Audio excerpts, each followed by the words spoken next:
Hi everyone! Kamusta? My name is Sayo. Welcome back to my channel, guys. In this video, let's talk about ano nga ba yung effect kapag pababaan lang tayo ng presyo natin with our online selling platforms. So kung nag-iisip pa kayo para matalo yung inyong competition at sa tingin ninyo better pricing or lower prices, whichever you wanna choose, no, is the better option for you. I hope you watch this video dahil I will share yung mga kailangan rin ninyong malaman sa mga online platform fees and also kung saan nga ba pupunta yung pinaka-market kapag nagbababaan lang tayo ng presyo.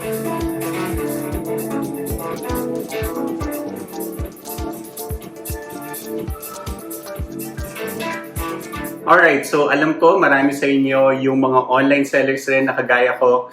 And this year, 2024, karamihan ng mga online platforms nire-require na ang business registrations from DTI to barangay permits to also pinaka-business permit from your city government.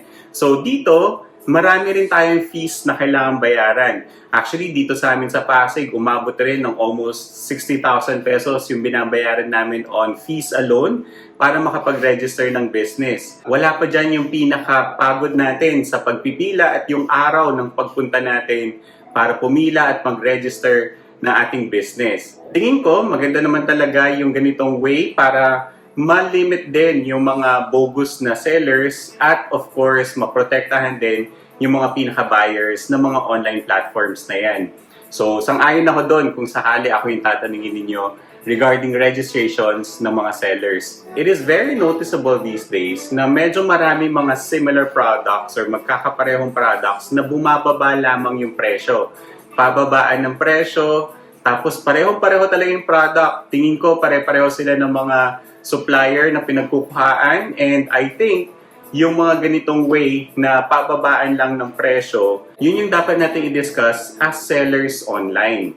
Now, meron akong mga ideas about it, pero sa tingin ko mag-a-agree yung iba sa inyo, and maybe some of you may not also. Feel free to do so, and please comment down below kung meron kayong ibang thoughts and ideas around it. Now, pinakauna sa lahat, in terms of pababaan ng presyo sa market, mawawala yung pinakakita ng isang seller kapag nagbababaan lang ng presyo yung maraming shops. Yung isang shop, nagbenta siya ng, let's say, isang t-shirt for 100 pesos. Nakita natin na marami siyang benta.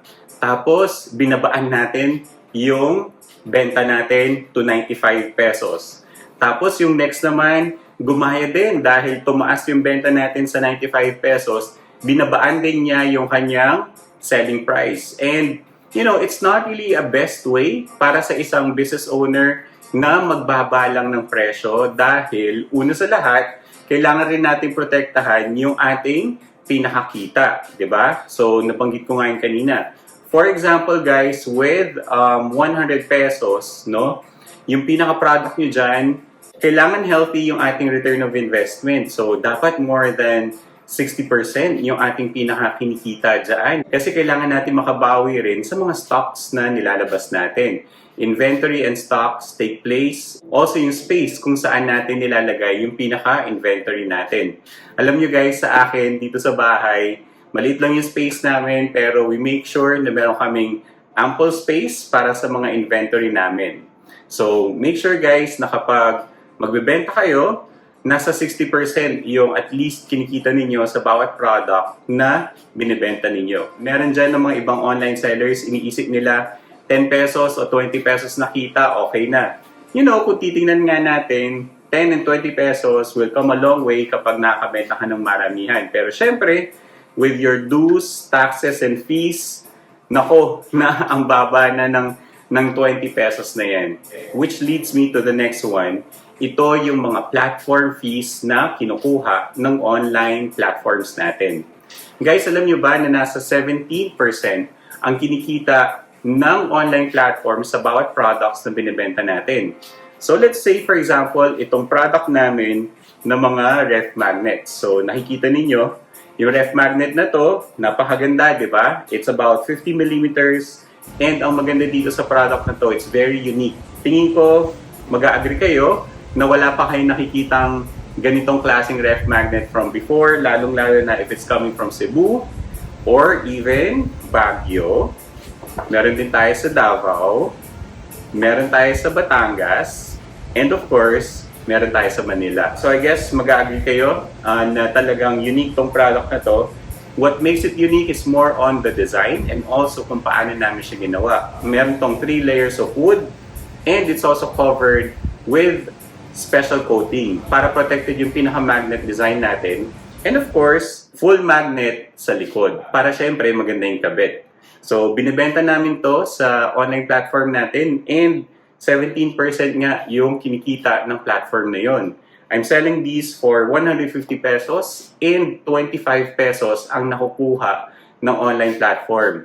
Guys, I'm not saying na hindi yun maganda para sa akin bilang wala naman talaga akong ways para magbenta other than yung mga online platforms natin. Pero syempre, kailangan nyo rin i-consider yon kapag nagpa-price kayo ng inyong products, no? Make sure na kapag nagpa-price kayo ng products niyo, yung mga ganong klaseng fees ng platforms na ginagamit natin is also incorporated sa pinaka-price ninyo.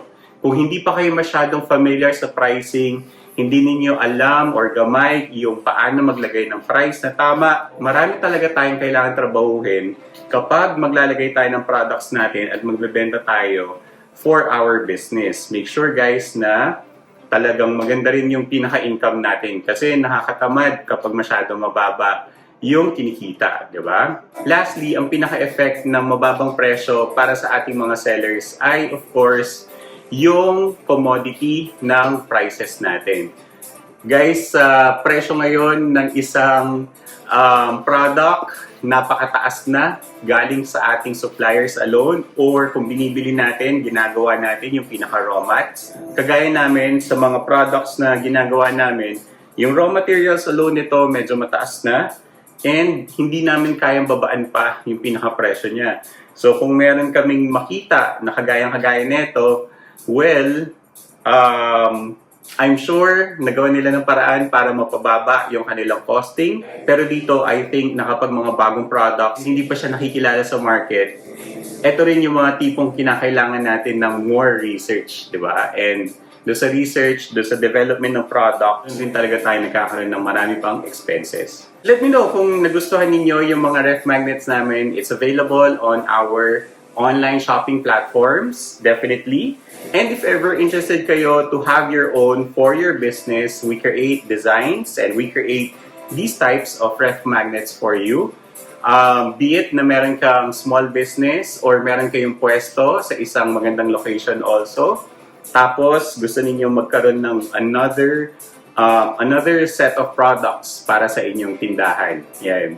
For those of you who are also interested, if you want to have corporate giveaways, we also provide those as well.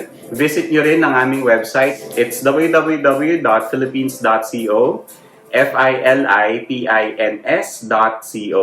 Bagong website yun guys, kagagawa ko lang. And I'm very happy and proud kung paano ko siya ginawa kasi first time kong gumawa ng isang website. Andun lahat ng products na ginagawa namin. If you're interested, para sa inyong company, we provide products para sa lahat, of course. And you will see also kung sino mga customers na namin from before. Yan. Guys, I hope this video helps you kapag nag-iisip pa kayo kung paano ninyo mapaprice ang inyong susunod na patok na product online. Give this a like. I hope you also subscribe to my channel. Maraming salamat guys and I'll see you sa susunod na clip. Bye-bye!